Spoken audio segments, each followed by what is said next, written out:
Hello दोस्तों। तो आज हम सुनाएंगे एक कहानी।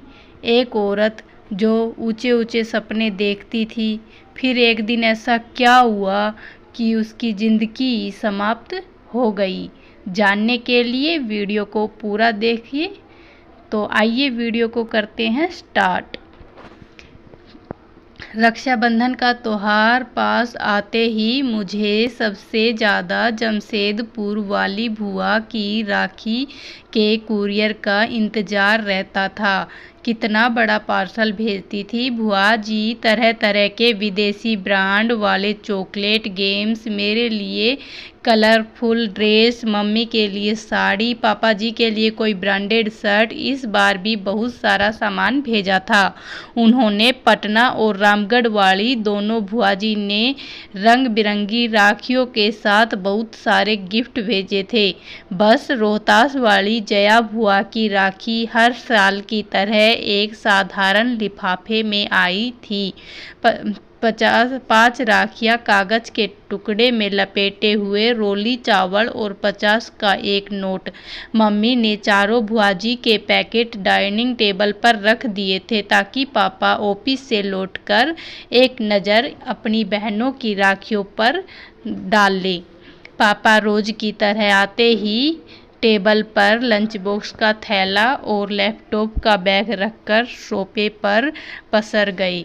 चारों दीदी की राखियाँ आ गई हैं। मम्मी ने पापा के लिए किचन में चाय चढ़ाते हुए आवाज़ लगाई थी।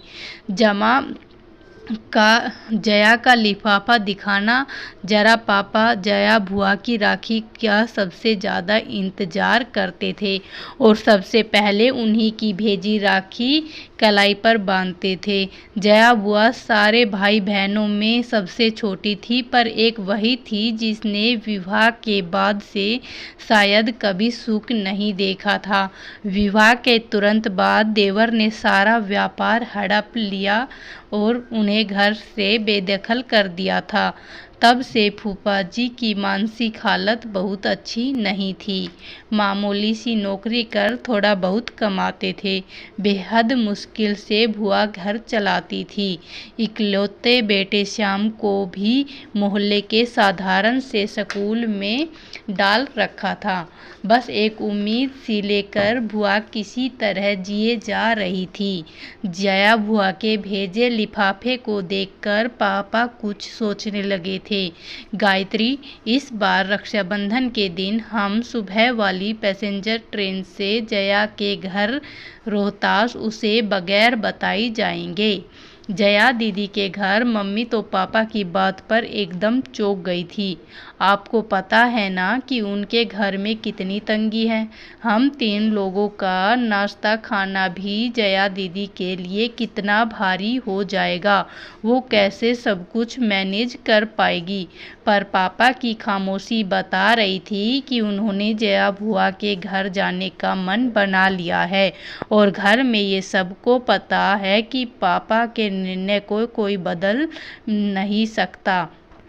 रक्षाबंधन के दिन सुबह वाली धनबाद टू डेहरी ऑन सोन पैसेंजर से हम सब रोहतास पहुंच गए थे। बुआ घर के बाहर बरामदे में लगी नल के नीचे कपड़े धो रही थी। बुआ उम्र में सबसे छोटी थी, पर तंग हालात और रोज की चिंता फिक्र ने उसे सबसे उम्रदराज बना दिया था। एकदम दुबली पतली कमजोर सी काया, इतनी कम उम्र में चेहरे की त्वचा पर सिलवटें साफ दिख रही थी। बुआ की शादी का फोटो एल्बम में मैंने कई बार देखा था। शादी में बुआ की खूबसूरती का कोई जवाब नहीं था। शादी के बाद के 11 वर्षों की परेशानियों ने बुआ जी को कितना बदल दिया था। बेहद पुरानी साड़ी घिसी में बुआ को दूर से ही पापा मम्मी कुछ सन देखे जा रहे थे। पापा की आंखें डबडबा सी गई थी। हम सब नज़र पड़ते ही बुआ जी एकदम चौंक गई थी। उन्हें समझ नहीं आ रहा था कि वो कैसे और क्या प्रतिक्रिया दे। अपने बिखरे बालों को संभाले या अस्त व्यस्त पड़े घर को दुरुस्त करे। उनके घर वर्षों से कोई मेहमान नहीं आया था। वो तो जैसे ज़माने पहले भूल चुकी थी कि मेहमानों को घर के अंदर आने को कैसे कहा जाता है। बुआ जी के बारे में सब बताते हैं कि बचपन में उन्हें साफ सफाई, सजने संवरने का बेहद शौक था, पर आज दिख रहा था कि अभाव और चिंता कैसे इंसान को अंदर से दीमक की तरह खा जाती है।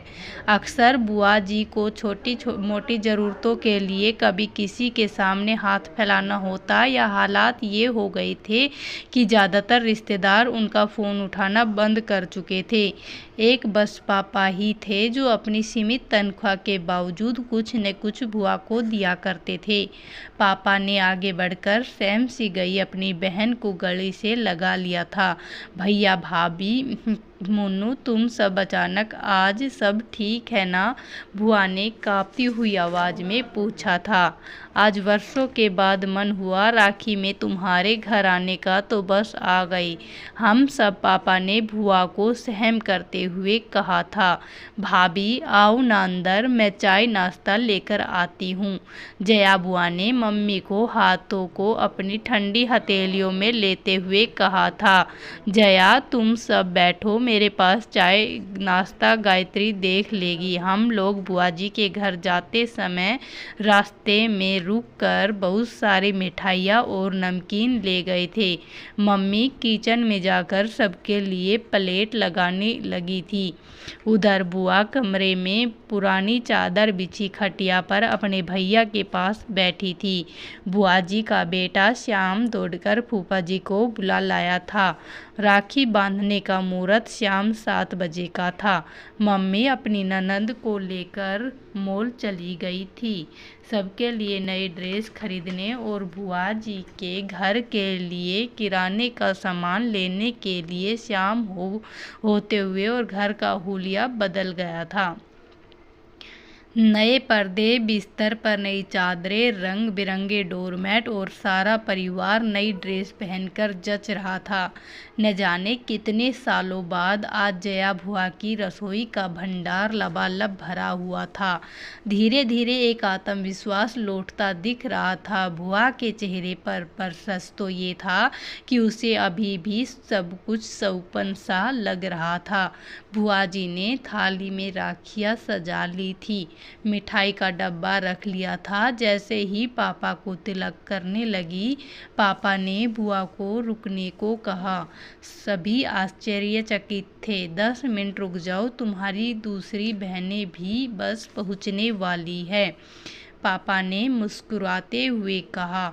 तो सभी पापा को देखते रह गए। तभी बाहर दरवाजे पर गाड़ियों के हॉर्न की आवाज़ सुनकर बुआ, मम्मी और फूफा दौड़कर बाहर आए तो तीनों बुआ का पूरा परिवार सामने था। जया बुआ का घर मेहमानों से खचाखच भर गया था। महाराजगंज वाली नीलम बुआ बताने लगी कि सब में पहले उन्होंने पापा को कहा था कि क्यों ना सब मिलकर चारों धाम की यात्रा पर निकले। बस पापा ने उस दिन तीनों बहनों को फ़ोन किया कि अब 4 धाम की यात्रा का समय आ गया है। पापा की बात पर तीनों बुआ सहमत थी और सबने तय किया था कि इस बार जया के घर सब जमा होंगे, थोड़े थोड़े पैसे मिलाकर उसकी सहायता करेंगे। जया बुआ तो बस एकटक अपनी बहनों और भाई का परिवार देखे जा रही थी। कितना बड़ा सरप्राइज दिया था। आज सारी बहनों से वो गले मिलती जा रही थी। सबने पापा को राखी बांधी और ऐसा रक्षाबंधन पहली बार था। रात में हम सब ने डिनर किया, फिर गप्पे लगाए। काफ़ी रात हो चुकी थी। अभी भी जया बुआ ज़्यादा बोल नहीं रही थी। वो बस बीच बीच में छलक आते अपने आंसू पोंछ लेती थी। बीच आंगन में ही सब चादर बिछाकर लेट गए थे। जया बुआ पापा से किसी छोटी बच्ची की तरह चिपकी हुई थी, मानो इस प्यार और दुलार को उसे वर्षों से इंतजार था। बातें करते करते अचानक पापा को बुआ का शरीर एकदम ठंडा सा लगा तो पापा घबरा गए थे।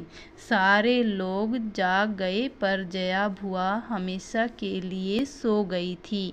पापा की गोद में एक बच्ची की तरह लेटे लेटे वो विदा हो चुकी थी।